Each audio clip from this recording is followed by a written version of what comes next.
Good afternoon and welcome to MasterMinds Lessons in Leadership. I'm joined today by my co-host Peter Linneman, where we discuss the intersection of leadership and strategy at the vortex of what we feel makes great companies great. And we are honored and privileged to have with us Joe Margolis. Joe is the CEO of Extra Space Storage. Extra Space Storage is an NYSE listed REIT. I think the second largest owner of self-storage units in the country, Joe, and the largest property manager, right? Yes.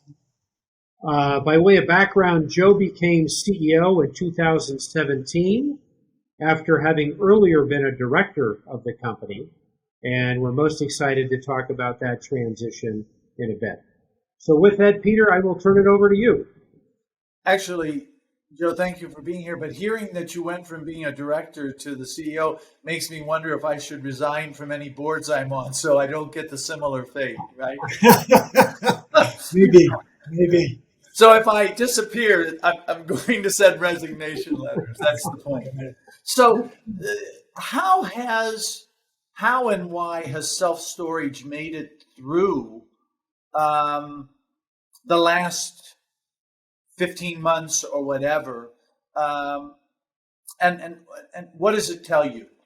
Well, why is because our product delivers an important and needed service in many, many life transitions. And life transitions happen in good economic times, and they also happen in bad times. So during the pandemic, we saw restaurants need to store half of their tables and chairs to socially distance. We saw people, unfortunately, lose their jobs, have to leave their apartments or homes and move in with friends or relatives. We saw a lot of people moving out of urban areas. And all of that sort of transition gives rise to the need for storage, as does just the normal things like having a baby or getting divorced or having a parent die. We saw considerable demand increase from decluttering. It used to be the number one reason people use storage was they were somewhere in the moving process. During the pandemic, the number one reason was not enough space in my home, which we took to mean either I need a home office or I'm stuck at home and I see all this junk and I want to store it. So the why is pretty clear. The how's a little more difficult, right? We didn't know how to act in a pandemic, and we shut our doors. We didn't know how this pandemic worked medically, and to be safe and keep our customers and our employees safe, we shut our offices and made people transact business with us through glass until we could understand how to keep it safe. And all of our algorithms based on historical data didn't work anymore. So the how really is through a lot of decisions, a lot of testing of different ideas in portions of our portfolio until we learned how to operate in a new environment. And the results speak for themselves. We're now at the highest occupancy we've been ever, even in the seasonal business, and we have positive rate growth and a lot of very strong metrics. And Joe, just out of curiosity, following up on Peter's question, did you foresee how robust the business was going to be as you entered into the pandemic? Well, before the pandemic, we were, in the low 90s occupancy, and business was very strong. We were performing in January and February, early March, right on or a little above projections. So we anticipated to have a very good year. Storage has been extraordinarily stable, produced stable, growing cash flows, over almost any time period you look at. But like everyone else, we got punched in the face, right? We weren't expecting the pandemic. We weren't planning for it, and we had to react to it. Let's turn to the issue of leadership, if we can, Joe, for a minute. How would you describe the culture that you've created at EXR, and what has it meant to the success of the business?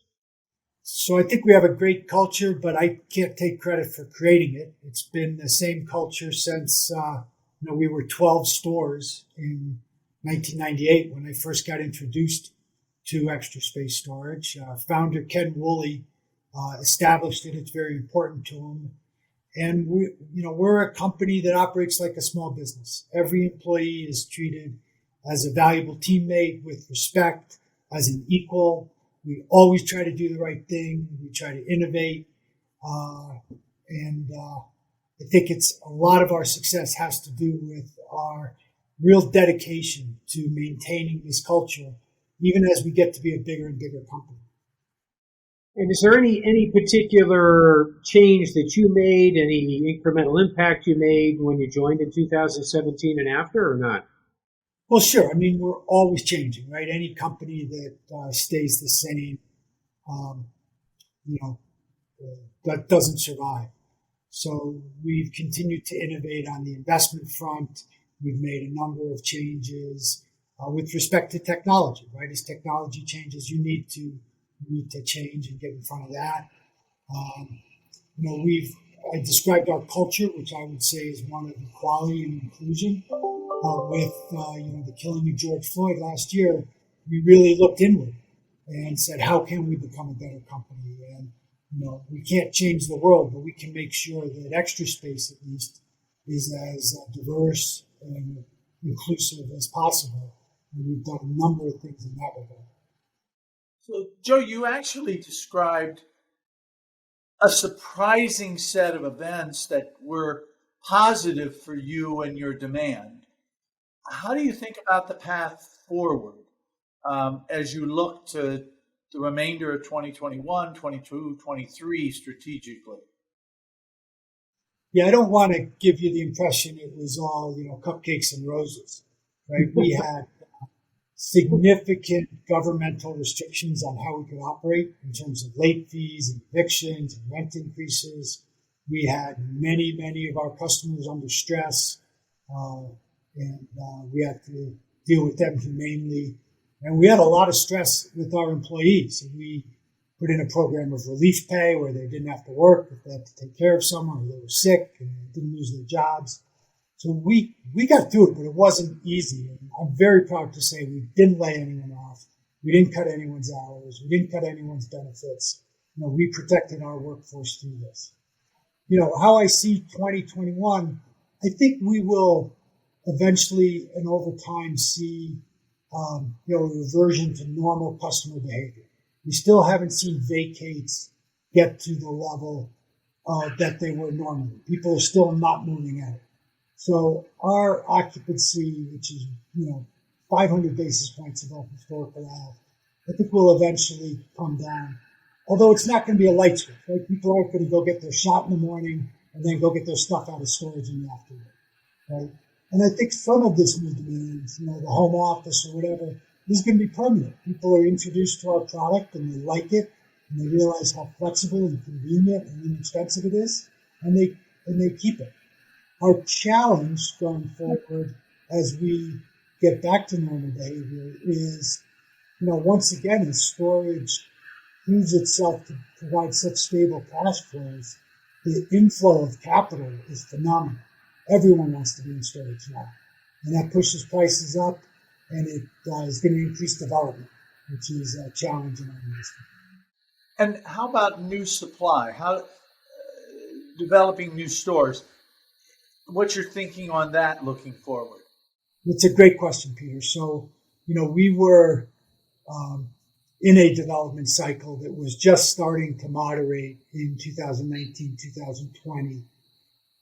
Probably moderated more than we thought in 2020 as projects got delayed or canceled. So, we still see some moderation in the delivery of new supply, but there are markets that, are overbuilt, and it will take a while for them to work through it. Self-storage is an amazingly local business, and all that matters is the micro market. It doesn't matter what's going on in North Dallas if you're in Fort Worth. So at Extra Space, we have the advantage of being in 40 states, many markets, and having a highly diversified portfolio.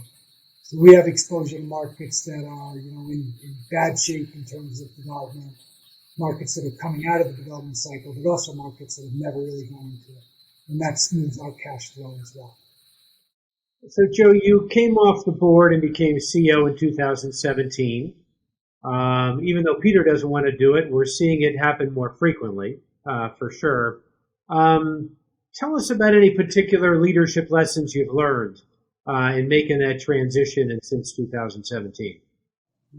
I think one thing that I didn't anticipate that is a good lesson is to speak last. So if I'm in a meeting and we're discussing an issue, if I speak first, it will either chill or direct the discussion, and we won't have as robust a sharing of ideas as you would want. So I've learned it's best to sit back, let everyone say their piece, and speak more towards the end of the meeting. I didn't feel that way on the board as much. We don't have shy people on the Extra Space board, and they all have their own opinions. But it's a little different than the CEO. And you've got some of your predecessors on the board as well. How is that worked out? I mean, it's great. The knowledge that they have, their ability to understand what's going on in the company, and what challenges are, and their knowledge of the people is really helpful.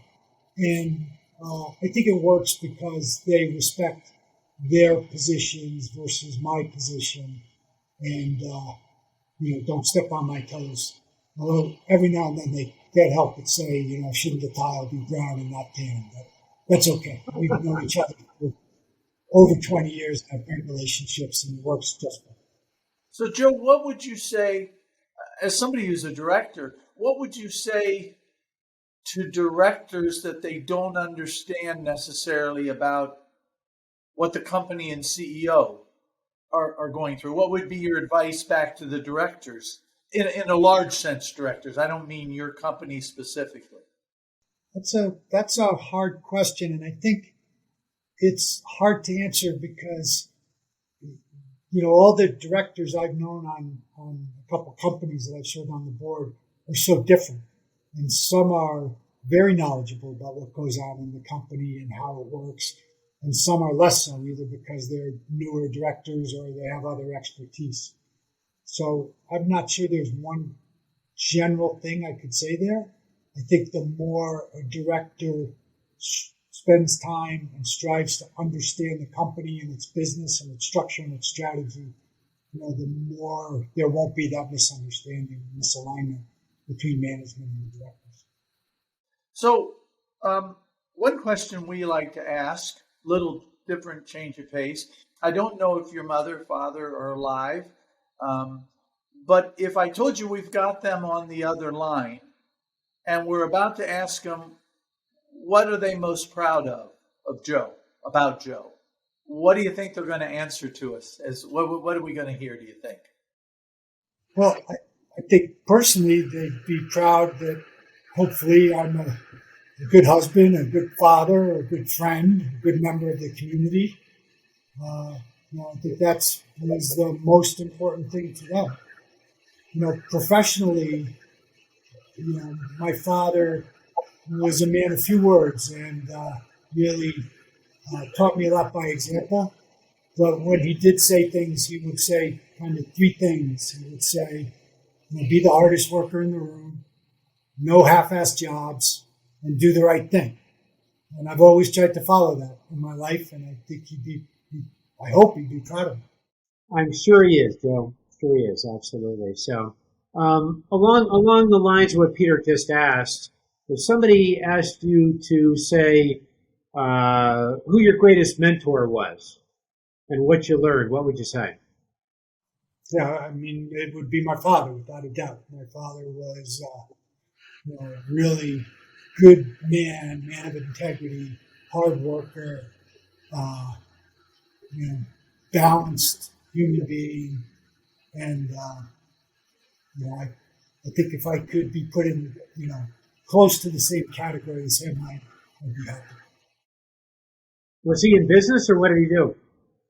He was a doctor. He was an orthopedic surgeon. Wow. Well, but the point, I think it's a great point you make, which is those lessons that he imparted are true whether you're a doctor or a business person or a lawyer or a truck driver or a shoe salesman. I mean, those are great principles that he espoused. Hard ones to achieve, but great ones to aspire to. So, by the way, the other answer they gave us was you don't visit enough. But why doesn't he visit more? Tell him because of the pandemic, Joe. Exactly.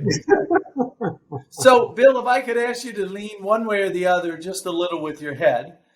Bill has this sign behind him, and among the things it mentions is generosity. Talk to us, if you would, about how charity, philanthropy, philanthropic efforts fit into your view of life, your view of your job. How does it all fit? So, clearly we've all been very lucky, right, to be born in this country. And, I'll speak for myself, to have parents who gave me opportunities. And, I wouldn't be where I am today if I wasn't given the opportunities and the playing field that I was given. And I think it's important to recognize that and give back. In my position, I don't have a lot of time to give back, but my family does because of my position. And my family, particularly my wife, has spent over 20 years now working with victims of domestic violence. And has spent an enormous amount of time and effort in Washington, D.C. with the D.C. Volunteer Lawyers Project and Park City Police House, trying to help women, primarily women, who are in just terrible, multi-layered crisis. And know that she has made a huge impact on the community through that. And financially and sometimes with a little bit of time, I've helped to do that as well. So, Joe, one last question, if we can. Let's assume you're in a hall of the next generation of leadership, and you wanted to impart one or two things that were going to be important to them as they stepped up into roles like you have today. What would you share with them? I'd say you can never stop learning. You can learn from everybody. Don't be afraid to make a decision and be wrong. If you do make a decision and you're wrong, admit it and learn from it. It's fine to be wrong. Just don't repeat that mistake too many times. And keep balance. Well, Joe, we thank you so much for your time and your insights. Been a pleasure. We learned a lot. I wish I could meet your father and get it from the source, as it were, right? From the family, right? But on behalf of both of us, Bill, I thought great, as always, great seeing you, and I'll let you wrap, Bill. Yep. No, Joe, that was great. I mean, you're, as we say, homegrown talent. And, so much of who you are comes from a strong family, good values, and that's a very good lesson for the audience to hear.